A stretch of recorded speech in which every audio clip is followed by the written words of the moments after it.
Assalamualaikum warahmatullahi wabarakatuh. Perkenalkan, nama saya Nindya Widiastri dengan NIM 225790002 dari Prodi Perdagangan Internasional. Nah, kali ini saya akan membahas materi mengenai pengaruh kebijakan kuantitatif easing terhadap nilai rupiah di masa krisis. Kita masuk pada pendahuluan, yaitu krisis ekonomi global seringkali memaksa bank sentral untuk menerapkan kebijakan luar biasa guna menstabilkan ekonomi. Salah satu kebijakan tersebut adalah quantitative easing atau QE yang melibatkan pembelian aset finansial dalam jumlah besar untuk meningkatkan likuiditas dan menurunkan suku bunga jangka panjang. Nah, kebijakan ini pertama kali diterapkan secara luas oleh Federal Reserve AC selama krisis keuangan 2008 dan kemudian diikuti oleh bank sentral lainnya. Materi ini akan mengeksplorasi bagaimana QE yang diterapkan oleh negara-negara maju mempengaruhi nilai tukar rupiah mata uang Indonesia. Kita masuk pada pembahasan pertama, yaitu teori quantitative easing. QE adalah kebijakan moneter yang tidak konvensional, di mana bank sentral membeli sekuritas pasar terbuka untuk meningkatkan basis moneter dan mendukung likuiditas di pasar. Kebijakan ini berbeda dengan operasi pasar terbuka biasa karena melibatkan pembelian aset dalam skala besar dan tidak terbatas pada sekuritas jangka pendek. Penjelasan lebih detailnya yaitu mekanisme quantitative easing. Yang pertama ada pembelian aset. Nah, bank sentral membeli sekuritas pasar terbuka dari bank komersial dan lembaga keuangan lainnya. Ini termasuk obligasi pemerintah, surat berharga, dan aset keuangan lainnya. Yang kedua ada peningkatan likuiditas. Dengan membeli aset-aset ini, bank sentral menyuntikkan uang ke dalam sistem perbankan, meningkatkan basis moneter dan likuiditas di pasar. Yang ketiga ada penurunan suku bunga. Nah, dengan meningkatkan permintaan untuk obligasi, harga obligasi naik dan hasil atau suku bunga obligasi turun. Nah, ini membantu menurunkan suku bunga jangka panjang secara umum di pasar. Yang keempat ada dorongan kredit dan investasi. Dengan suku bunga yang lebih rendah, diharapkan bank akan lebih terdorong untuk memberikan pinjaman dan perusahaan serta individu akan lebih cenderung untuk berinvestasi dan membelanjakan uang mereka. Nah, tujuan dari quantitative easing ini untuk meningkatkan aktivitas ekonomi dengan menurunkan suku bunga dan meningkatkan jumlah uang beredar. Nah, sehingga mendorong konsumsi dan investasi. Nah, dengan meningkatkan permintaan agregat, QE membantu mengatasi risiko deflasi, yaitu penurunan harga yang dapat memperburuk kondisi ekonomi, dan QE memperbaiki likuiditas pasar dalam kondisi krisis, memastikan pasar keuangan dapat berfungsi lebih efektif. Kita masuk pada pembahasan kedua, yaitu nilai tukar mata uang. Nilai tukar mata uang adalah harga suatu mata uang terhadap mata uang lain. Nah, nilai tukar dipengaruhi oleh berbagai faktor termasuk kebijakan moneter, tingkat inflasi, suku bunga, dan kondisi ekonomi secara umum. Nah, penjelasan lebih jelasnya yaitu yang pertama ada kebijakan moneter. Nah, bank sentral mempengaruhi nilai tukar melalui kebijakan suku bunga dan operasi pasar terbuka. Misalnya, suku bunga yang lebih tinggi dapat menarik investasi asing, meningkatkan permintaan uang lokal, dan mendorong nilai tukar naik. Yang kedua ada tingkat inflasi. Nah, inflasi yang tinggi biasanya melemahkan nilai mata uang karena daya beli menurun.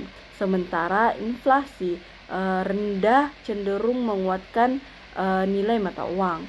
Yang ketiga ada suku bunga. Nah, suku bunga ini yang lebih tinggi menarik investasi asing, meningkatkan permintaan mata uang lokal dan mendorong nilai tukar naik. Nah, suku bunga yang lebih rendah cenderung melemahkan nilai mata uang.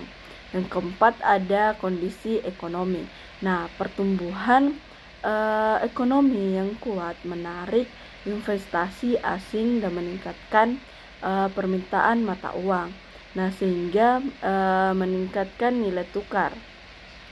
Sebaliknya, ekonomi yang lemah cenderung melemahkan nilai mata uang. Pembahasan ketiga ada dampak kebijakan QE terhadap nilai rupiah. Yang pertama ada krisis keuangan pada tahun 2008. Nah, selama krisis keuangan 2008, The Federal Reserve Amerika Serikat menerapkan QE dengan membeli sekuritas berbasis hipotek dan obligasi pemerintah. Nah, dampaknya dolar mengalami pelemahan, sementara mata uang emerging market seperti rupiah mengalami apresiasi relatif. Namun, peningkatan aliran modal masuk juga memicu volatilitas yang tinggi. Nah, penjelasan lebih jelasnya yaitu dampak terhadap dolar dan rupiah. Yang pertama ada pelemahan dolar. Nah, dengan bertambahnya suplai uang dari QE, nilai dolar melemah dari peningkatan jumlah uang yang beredar. Poin kedua ada apresiasi rupiah. Nah, pelemahan dolar Asia membuat mata uang emerging market seperti rupiah mengalami apresiasi relatif. Nah, investor mencari yield yang lebih tinggi di pasar negara berkembang, menyebabkan aliran modal masuk ke Indonesia dan menguatkan rupiah. Poin ketiga ada volatilitas. Nah, meskipun rupiah menguat, peningkatan aliran modal juga memicu volatilitas yang tinggi. Nah, investor global yang sensitif terhadap resiko dapat dengan cepat menarik investasi mereka jika kondisi ekonomi global memburuk. Nah, menyebabkan fluktuasi nilai rupiah. Poin selanjutnya ada intervensi Bank Indonesia. Nah, poin pertamanya itu ada Bank Indonesia atau BI melakukan intervensi pasar untuk menstabilkan rupiah melalui operasi pasar terbuka dan kebijakan moneter lainnya. Nah, BI ini juga menjaga cadangan devisa untuk mendukung stabilitas nilai tukar. Yang kedua ada krisis pandemi COVID-19. Nah, pandemi COVID-19 menyebabkan banyak bank sentral di berbagai negara kembali menerapkan QE dalam skala besar. The Federal Reserve, Bank of England, dan Bank Sentral Eropa melakukan pembelian aset dalam jumlah besar untuk menstabilkan pasar keuangan. Nah, akibatnya nilai tukar rupiah sempat mengalami tekanan akibat sentimen risiko global. Meskipun kemudian stabil dengan adanya intervensi dari Bank Indonesia. Nah, penjelasan lebih jelasnya yaitu ada dampak terhadap dolar ASEAN dan rupiah. Poin pertama ada sentimen risiko global. Nah, pada awal pandemi ketidakpastian tinggi menyebabkan pelarian modal ke aset aman atau safe haven seperti dolar yang menyebabkan tekanan terhadap mata uang emerging market termasuk rupiah emerging. Poin kedua, ada tekanan terhadap rupiah. Nah, rupiah ini mengalami tekanan akibat peningkatan permintaan global terhadap dolar, namun dengan berjalannya QE dan stabilisasi pasar, rupiah mulai pulih. Nah, poin ketiga ada stabilitas pasar. Nah, intervensi dari Bank Sentral termasuk Bank Indonesia membantu menstabilkan pasar keuangan. Nah, Bank Indonesia ini meningkatkan likuiditas dan melakukan intervensi di pasar falas untuk menstabilkan rupiah. Yang kedua ada intervensi Bank Indonesia. Nah, operasi pasar terbuka. Poin pertama ada Bank Indonesia memperkuat operasi pasar terbuka untuk memastikan likuiditas yang cukup di pasar keuangan domestik. Poin kedua ada kebijakan suku bunga. Nah, penurunan suku bunga acuan untuk mendukung perekonomian dan mendorong aliran modal masuk.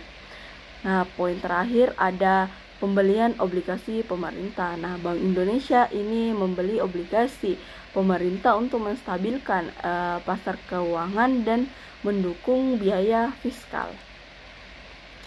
Pembahasan selanjutnya ada faktor-faktor yang mempengaruhi dampak QE terhadap nilai rupiah.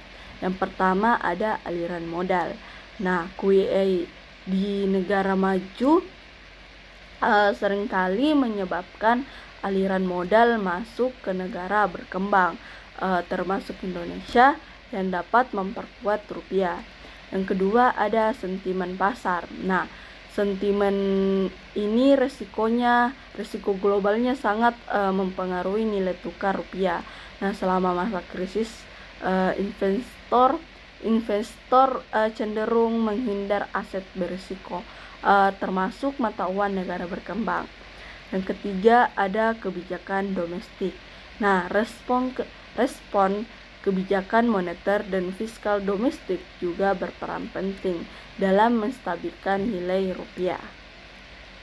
Materi kali ini hanya itu yang dapat saya sampaikan. Wassalamualaikum warahmatullahi wabarakatuh.